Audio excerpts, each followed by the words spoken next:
paradrama tales.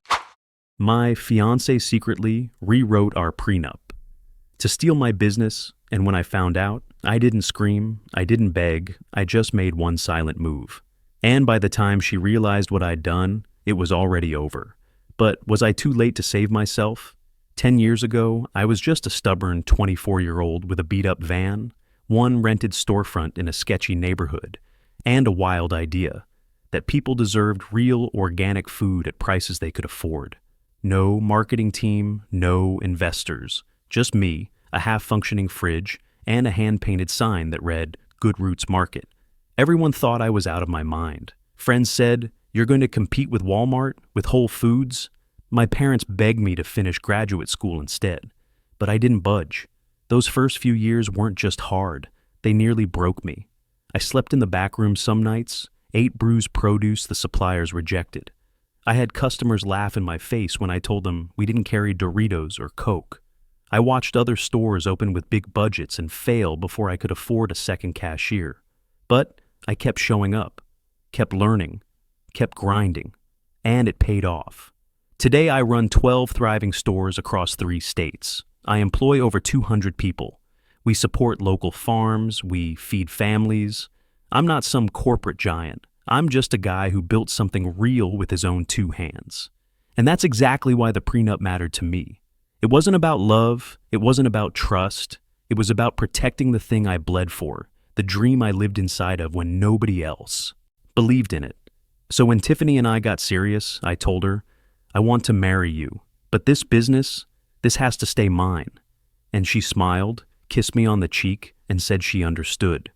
I respect what you built, she said. Of course we'll have a prenup. And just like that, I believed her.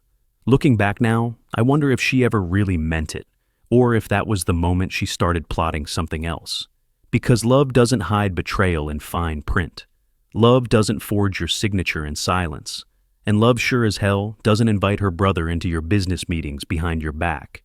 But that's what happened. And the deeper I looked, the darker it got. At first, Tiffany was everything I thought I wanted. Sharp, kind, independent. She had this quiet confidence about her. Worked in social media marketing for small fashion brands. Always hustling on her own terms. She never asked for anything. On our 3rd date, I offered to pay, and she waved me off with a grin. Don't worry, I've got it this time. You can buy dessert next week. It was refreshing. After years of dating women who either resented my long hours or misunderstood the weight of what I was building, Tiffany felt like an equal. She didn't just tolerate my ambition, she admired it. Or so I thought. When I brought up the prenup, it was one of the smoothest conversations I'd ever had about something so awkward. I laid it all out, how much the company was worth, how many hours I'd sacrificed, how I couldn't afford to lose it if things ever went south. She nodded slowly, then said, I totally get it. It's not about us. It's about peace of mind. I remember thinking, God, I struck gold. But something shifted after we got engaged. It wasn't overnight. It was gradual, almost imperceptible. Little comments here and there. Don't you think marriage means sharing everything? Or, my friend's husband gave her 50% of his startup, said it was about trust. At first I chalked it up to nerves, cold feet maybe. But then she started asking questions that felt off. She'd never cared about my revenue reports before. Now she was sitting in on my calls, casually asking about margins and expansion plans like she was prepping for a pitch. Then came the spending. Not just big, but strategic. Expensive clothing labeled as business attire. Wellness retreats to manage wedding stress. All on our shared card. I confronted her gently. She brushed it off. We're about to be married, babe. What's yours is mine. That phrase stuck with me. It sounded more like a line from her brother than from her. And soon enough, Mark started appearing more often, whispering advice, reviewing our prenup, planting doubts. The woman who once championed my independence started quoting someone who'd never succeeded at anything. I didn't want to believe it. I kept telling myself she was just overwhelmed, that she'd come around, that she loved me, not my company. But the day I found the altered prenup, the one she and Mark rewrote behind my back, all of that vanished. And suddenly, I was staring at a woman I didn't recognize. It was a quiet Thursday afternoon when I found the document that changed everything. I was sorting through paperwork in my home office, the usual boring stuff, vendor contracts, employee onboarding forms, tax filings, when I saw it, a folder labeled Prenup Draft, Final Copy. At first, I didn't think twice. I'd gone over the final version with my lawyer months ago. We'd agreed on everything, fair terms, clear protections, no surprises. But when I opened it, surprise. The first page looked familiar. By page 3, my stomach started to turn. There were new clauses, paragraphs I'd never seen before. Tiffany's final copy now included profit sharing, ownership rights, a 50-50 split of future store expansions, and even control over any online sales the company might build after the marriage. There was even a clause about joint decision-making for all corporate investments. I must have read it 10 times, then 20. I kept telling myself there had to be an explanation, a mistake, a misfile. Maybe her lawyer friend made some suggestions and she hadn't noticed. But the language was polished, professional. These weren't casual notes. These were deliberate revisions. When she arrived later that evening, I didn't blow up. I just laid both versions of the prenup on my desk, the real one and the rewritten betrayal, side by side. She walked in wearing a brand new blazer I'd never seen before. Later, I'd find the charge, $900 from Nordstrom, another addition to the shared credit card, another investment in her professional look for a business she didn't run. As soon as she saw the documents, her smile evaporated. I asked, "Tiffany, can you explain why these are different?" Her response? A weak shrug and the words, "Those are just standard protections. Any smart woman would want them." Standard protections? Against what? Honesty? Commitment? Love? I pointed to the part where she'd inserted a clause giving herself rights to company expansion, profits even in the event of a divorce within a year. She didn't flinch, just kept saying she was protecting herself, that I couldn't possibly understand what it's like to be a woman in a relationship with a wealthy man. I reminded her the original prenup already gave her a generous settlement. I even offered to increase it when we first drafted it. But no, she wanted half, not because she built it, not because she earned it, but because she believed love entitled her to ownership. And in that moment, standing across from me in her $900 blazer, Tiffany wasn't my fiancée anymore. She was a stranger wearing ambition like a second skin. Mark drifted into our lives the way smoke creeps under a door, quiet at first, then suffocating. He hadn't been around much during the early days of our relationship. Tiffany barely mentioned him. Just my brother in passing, like someone from a chapter long closed. But 3 months before our wedding date, he moved back to town. No job, no plan, just a suitcase, a string of failed marriages, and an ego too big for the apartment he crashed in. At first, I thought nothing of it. Families reconnect, people need second chances. But then came the subtle shifts. Tiffany started quoting him. "Mark says a good prenup should protect both people. Mark says you're being old-fashioned. Mark says all modern couples share everything." Mark said a lot of things. I started getting strange questions from my accountant about phone calls from someone claiming to be a potential investor, asking about our profit margins, ownership structures, even store locations.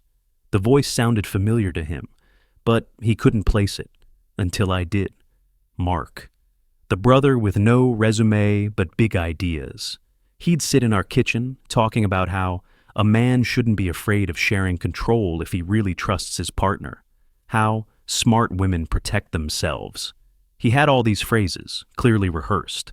Tiffany, who once laughed at how Mark couldn't hold a job for more than 6 months, now hung on his every word. It wasn't just the influence, it was the agenda.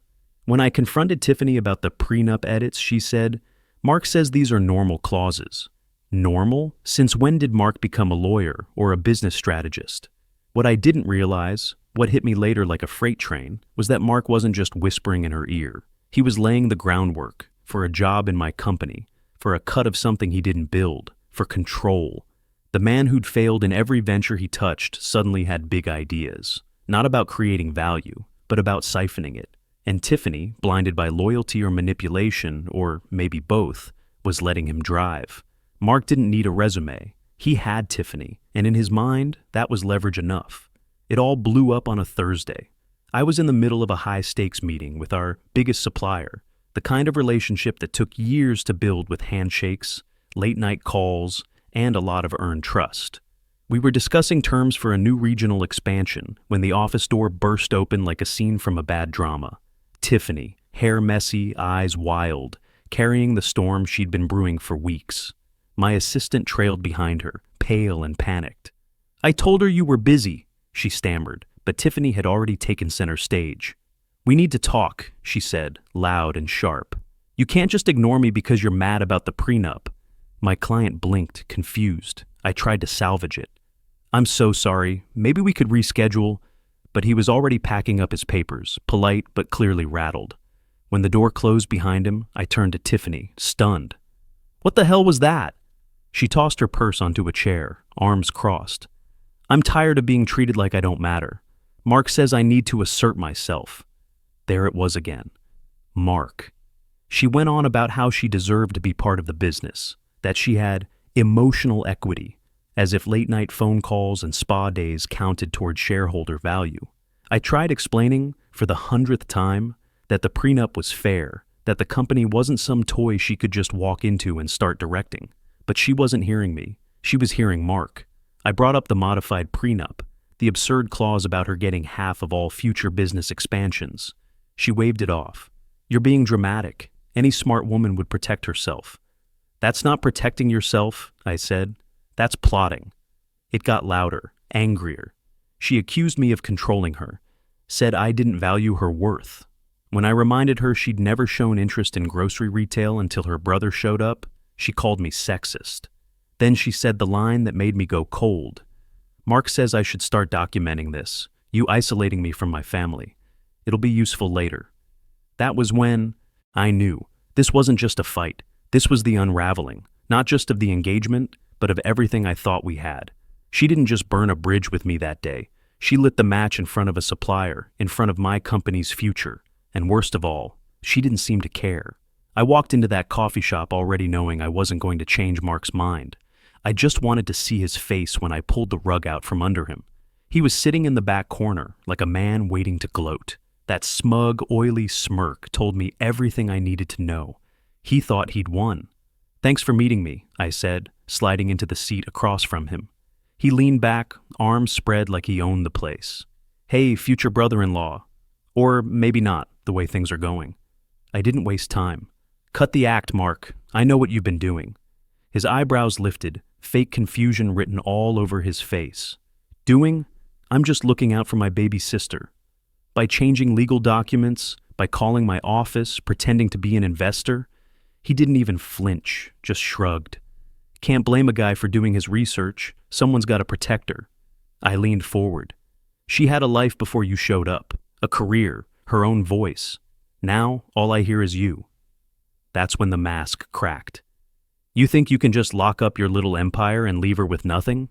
I've seen your company's numbers, that chain of stores. It's a gold mine." I froze mid-sip. "How did you see my company's numbers?" He caught himself too late. "Maybe she left some papers lying around." That was it. I reached into my pocket and placed my phone on the table. "You mean this conversation I've been recording?" The color drained from his face like someone flipped a switch. His chair screeched as he bolted upright, voice rising. "You can't do that. That's illegal." "Not in this state," I said calmly, "and definitely not when you're threatening my business." He slammed his fist on the table. "You'll regret this. Tiffany will never believe you. When she gets her share, you'll be begging me for a job." But I was already sending the file to my lawyer. He stormed out, leaving behind the bitter smell of burnt coffee and desperation. That was the moment the game changed. I didn't just hear Mark's plan, I had proof of it. And I was done playing nice. The fallout came faster than I expected. And it was nuclear. First, Tiffany blew up my phone with messages that swung wildly between rage and remorse. "How dare you threaten my brother?" turned into, "You're just jealous of how much he understands business." Turned into, "You're just jealous of how much he understands business," which then turned into, "We can still fix this. I love you." I didn't reply. I just forwarded it all to my lawyer. Then her family piled on. Her mom called, voice trembling with anger. "How could you do this to Tiffany? She's heartbroken. She was just trying to feel secure." And when I tried to explain about the forged prenup and Mark's scam, she cut me off. Mark told us everything. Right. Mark. The guy with 3 ex-wives and a resume that reads like a punchline.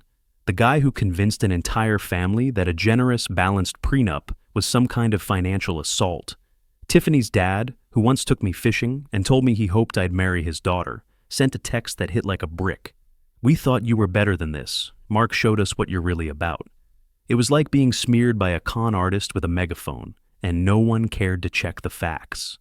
Then came Tiffany's real tantrum. That emergency credit card I'd set up a year ago, the one clearly labeled for emergencies, she used it like she was playing a game of how fast can I destroy this relationship.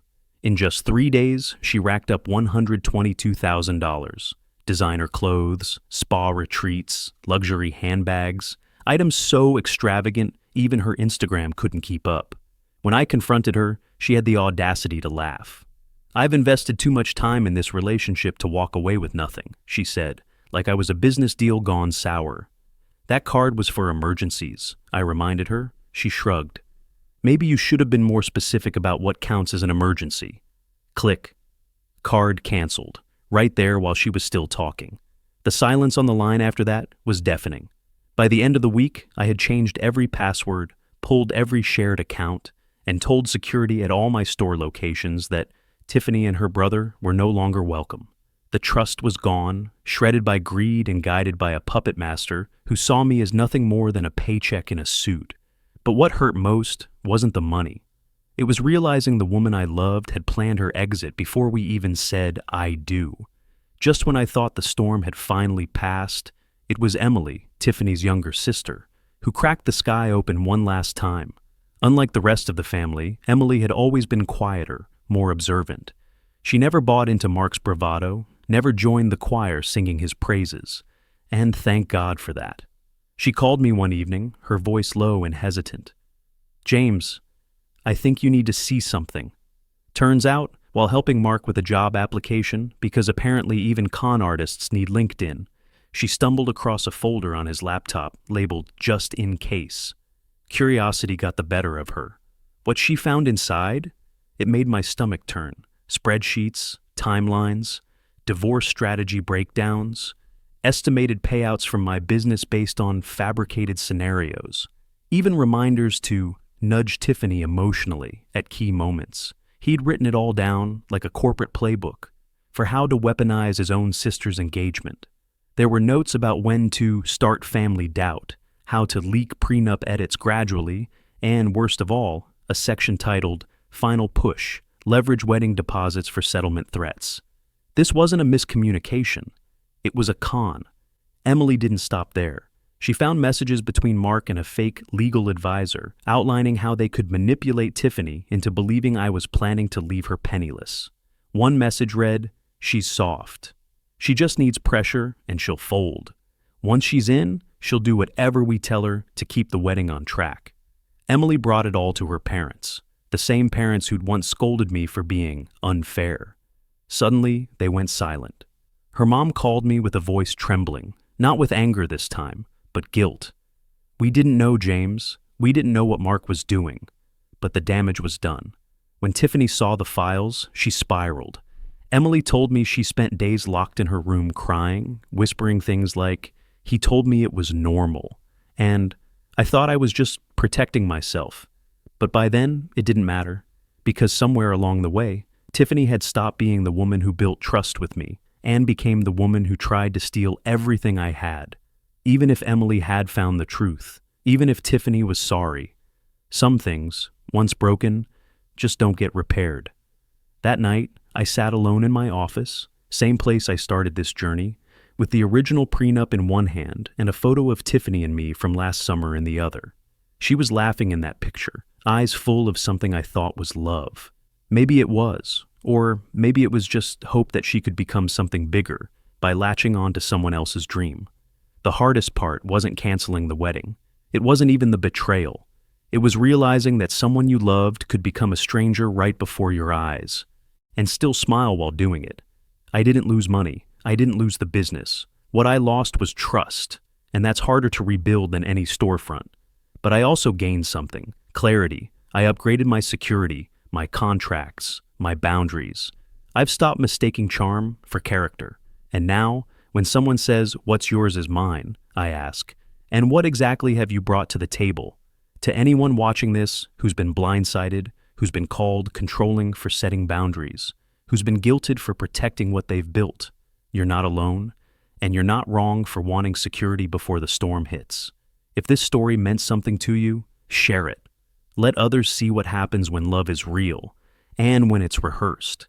Because healing isn't dramatic, but it's real. And sometimes the bravest thing you'll ever do is walk away quietly and never look back.